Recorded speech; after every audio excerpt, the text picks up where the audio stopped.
E capítulo 2, os prazeres e as riquezas não dão felicidade. Lembrando que Salomão aqui está na parte final de sua vida, e ali ele está colocando as suas experiências, alertando a geração mais nova. Então, na verdade, ele coloca que os valores espirituais são os verdadeiros valores que nós devemos possuir. Capítulo 2, verso 1 diz assim: disse eu no meu coração, ora, vem, eu te provarei com a alegria, portanto goza o prazer. Mas eis que também isso era vaidade. Veja bem, está dizendo o seguinte: vem aqui, que eu vou te dar todos os prazeres, todas as alegrias. Mas cuidado, tudo isso também é vaidade, ou seja, tudo isso é coisa passageira, coisa fugaz. Aí ele fala, do riso disse, está doido, e da alegria, de que serve esta? Tipo o seguinte, quando a pessoa está muito alegre, está muito rindo muito, está falando assim, cuidado, hein? Isso aí é doideira. E da alegria também fala assim, do que serve? Porque está querendo dizer que a alegria, o sorriso, são coisas momentâneas, passageiras. Mas que nos momentos de dificuldade, automaticamente você vai mudar o semblante, a expressão. 3, busquei no meu coração como me daria ao vinho, regendo, porém, o meu coração com sabedoria. E como reteria a loucura, até ver o que seria melhor que os filhos dos homens fizessem debaixo do céu, durante o número dos dias de sua vida. O que ele coloca aqui são dois aspectos, veja bem. Quando ele fala, busquei no meu coração como me daria ao vinho, aí ele fala assim, regendo, porém, o meu coração com sabedoria, ou seja, sem perder o equilíbrio, ou seja, beber o vinho e manter-se dentro de uma sobriedade para a administração dos valores que são os principais. Aí ele fala, e como reteria a loucura até ver o que seria melhor que os filhos dos homens? Ou seja, no sentido de beber o vinho e não se tornar louco, ao ponto de entrar em desvarios. Aí ele fala assim, até ver o que seria melhor que os filhos dos homens fizessem debaixo do céu. Ou seja, ele está querendo dizer o seguinte, como viver a vida, usufruir de tudo, até mesmo do vinho, que era altamente cultural, nós vamos falar mais ainda no livro, e manter uma vida equilibrada. Ele está querendo dizer o seguinte, isso é possível? Sim. Mas só que muitos levam para a loucura, ou seja, ele diz o seguinte, não somente nesse aspecto, mas nos outros, devemos viver tudo e fazer de tudo, mas jamais nos prendermos a esses pontos. Olha o que ele fala, durante o número dos dias de sua vida, ou seja, viver sem se prender, viver sem se prejudicar. Fiz para mim obras magníficas, diz Salomão. Edifiquei para mim casas, plantei para mim vinhas. Fiz para mim hortas e jardins e plantei neles árvores de toda espécie de fruto. Salomão está dizendo, eu tive tudo o que eu quis. Fiz para mim tanques de água, reservatórios no caso, para regar com eles o bosque em que reverdeciam as árvores. Quer dizer, Salomão desfrutou de tudo, de belos jardins, de belos palácios, de belas casas, de toda boa comida, das vestes principais. As mulheres então nem se fala, enfim, ele teve tudo o que ele quis. Olha no 7, adquiri servos e servas, e tive servos nascidos em casa. Também tive grande possessão de vacas e ovelhas, mais do que todos os que houve antes de mim em Jerusalém. Amontoei também para mim prata e ouro, e joias de reis e das províncias, que ele recebia muito, lembra? Salomão recebia donativos, presentes, dádivas, que vinham de várias partes do Oriente. Aí ele fala assim, amontoei também para mim, não, já foi prata e ouro, né? Aí ele fala assim, provi-me de cantores, e de cantoras, e das delícias dos filhos dos homens. Ele tinha música, ele tinha instrumentistas, ele tinha cantores, e de instrumentos de música de toda sorte. E engrandeci-me e aumentei mais do que todos os que houve antes de mim em Jerusalém. Perseverou também comigo a minha sabedoria. Então ele está dizendo que teve tudo. Ele estalava o dedo e entravam os músicos, batia as palmas, entravam os dançarinas, enfim, ele tinha na mão tudo, mas ele fala que ele também com ele tinha sabedoria. 10. E tudo quanto desejaram os meus olhos não lhes neguei, nem privei o meu coração de alegria alguma. Você imagina o que é isso? O cidadão aqui Tudo que ele queria vinha nas mãos dele. Mas o meu coração se alegrou por todo o meu trabalho, e esta foi a minha porção de todo o meu trabalho. E olhei eu para todas as obras que fizeram minhas mãos, como também para o trabalho que eu, trabalhando, tinha feito. E eis que tudo era vaidade e aflição de espírito, como diz a outra versão, correr atrás do vento, e que proveito nenhum havia debaixo do sol. Então ele está dizendo o seguinte: ele percebe mais uma vez, tudo que ele tinha feito era vaidade, mais uma vez, coisas passageiras.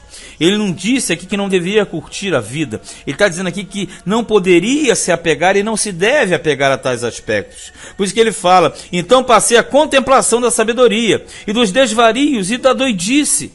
Porque que fará o homem que seguir ao rei?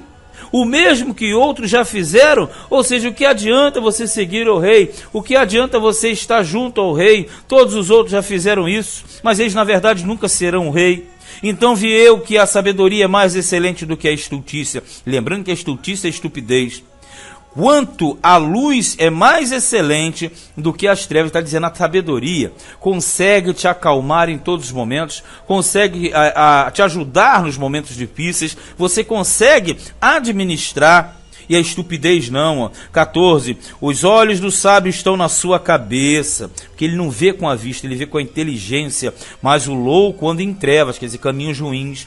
Também, então entendi eu que o mesmo lhe sucede a todos, quer dizer, a rico e pobre, sábios ou loucos, né? Pelo que eu disse no meu coração, como acontece ao tolo, assim me sucederá a mim. Então busquei eu mais a sabedoria. Então disse no meu coração que também isso era vaidade. Ele está dizendo, olha, o que acontece com o tolo acontece com o sábio. Claro que ele está falando das questões da vida. As questões humanas acontecem para os dois. Todos morrem.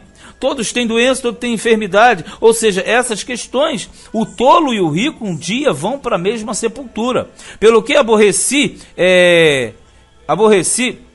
esta vida, porque a obra que se faz debaixo do sol me era penosa. Sim, tudo é vaidade e aflição do espírito. Por isso, quando ele colocou no anterior, né, a lembrança do sábio ou do tolo, ó, vai ser a mesma coisa. Porquanto de todo nos dias futuros, total esquecimento haverá. Ou seja, haverá esquecimento tanto do rico quanto do pobre, tanto do sábio quanto do tolo. E como morre o sábio, assim morre o tolo também. Veja, ele está analisando a vida filosoficamente. Aí diz assim, também eu aborreci todo o meu trabalho em que trabalhei debaixo do sol, visto como eu havia de deixá-lo ao homem que viesse depois de mim. Tipo, ele amontou tantas coisas. E ele parou para pensar, vai vir um depois de mim. Quem é esse cara? E quem sabe se será sábio ou tolo? Contudo, ele se assenhoreará de todo o meu trabalho, em que trabalhei, e em que me ouve sabiamente debaixo do sol. Também isso é vaidade. Pelo que eu me apliquei a fazer que o meu coração perdesse a esperança de todo o trabalho em que trabalhei debaixo do sol. Ele entrou aqui numa crise, porque ele analisava, pô, mas tudo que eu fiz, o meu sucessor, o meu filho que vai entrar no trono, ele vai administrar tudo isso? Então ele perde a esperança, porque ele olha que pode ser tudo jogado no ralo. Ele diz, nós construímos e não sabemos para quem vai herdar, para quem vai ficar. Porque há homem cujo trabalho é feito com sabedoria, e ciência e destreza. Contudo, há um homem que não trabalhou nele, o deixará como porção sua. Também isso é vaidade e grande enfado, porque a pessoa constrói tantas coisas, e depois um lambão fica no lugar dele e destrói tudo, ou manipula aquilo que ele fez. É exatamente isso que ele está falando, ó. Isso é enfado, é vaidade, porque tu não sabe quem virá depois. Ó. Porque que mais tem o homem de todo o seu trabalho e da fadiga do seu coração, em que ele anda trabalhando debaixo do sol, é de sol a sol, é de lua a lua, ralando, botando suor, sangue, suor e lágrimas, e sem saber o que vai acontecer na frente. Ó. Porque todos os seus dias são dores, e a sua ocupação é desgosto. Até de noite não descansa o seu coração. Também isso é vaidade. Está dizendo o seguinte, o cara trabalha o dia todo, são dores, trabalha desgostoso, sofrimento. De noite ele vai dormir, ele já está pensando no sofrimento do outro dia. Não vive. Isso também é angústia. Ele não descansa nem de noite. Ó.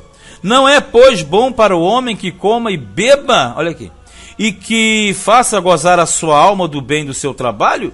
Isso também eu vi que vem da mão de Deus. Quer dizer, se alguém tem do que se alegrar, alegre-se. Coma, beba, goze a vida, porque na verdade, se Deus te permite, é porque tu és bem-aventurado. 25, ó. Porque quem pode comer ou quem pode gozar melhor do que eu? Tipo assim, quem é que tem mais regalia do que eu? Ninguém. Então, se eu estou falando, sigam o meu conselho, ó. Porque ao homem que é bom diante dele, diante do Senhor no caso, dá a Deus sabedoria e conhecimento e alegria. Mas ao pecador dá trabalho. Lembrando, o pecador aqui, não é pecador, aquele marginal. Pecador é o transgressor, meu irmão. O pecador é aquele que não quer ser sábio. O pior pecado, um dos piores, é não querer a sabedoria e o conhecimento. Aí ele fala assim, dá trabalho para que ele ajunte e amontoe e o dê ao bom perante a sua face. Ao bom quem? Aquela pessoa que merece. Também isso é vaidade e aflição de espírito, quer dizer, coisa passageira, é coisa que vai passar rápido, é como correr atrás do vento. Então, na verdade, você verificou que o capítulo 2, ele fala dos prazeres das riquezas da vida, que são dons de Deus, que devem ser usufruídos, sim, mas jamais, em hipótese alguma, podem ser fixadas como questões eternas, duradouras. Tudo é passageiro. Tudo dura um tempo determinado. Então, esse tempo determinado deve ser desfrutado da melhor maneira possível. Mas jamais se esquecendo que tudo isso passará e que somente a palavra de Deus subsiste eternamente. Ou seja, o guardar a vontade do Eterno é mais importante. Este foi Eclesiastes capítulo 2.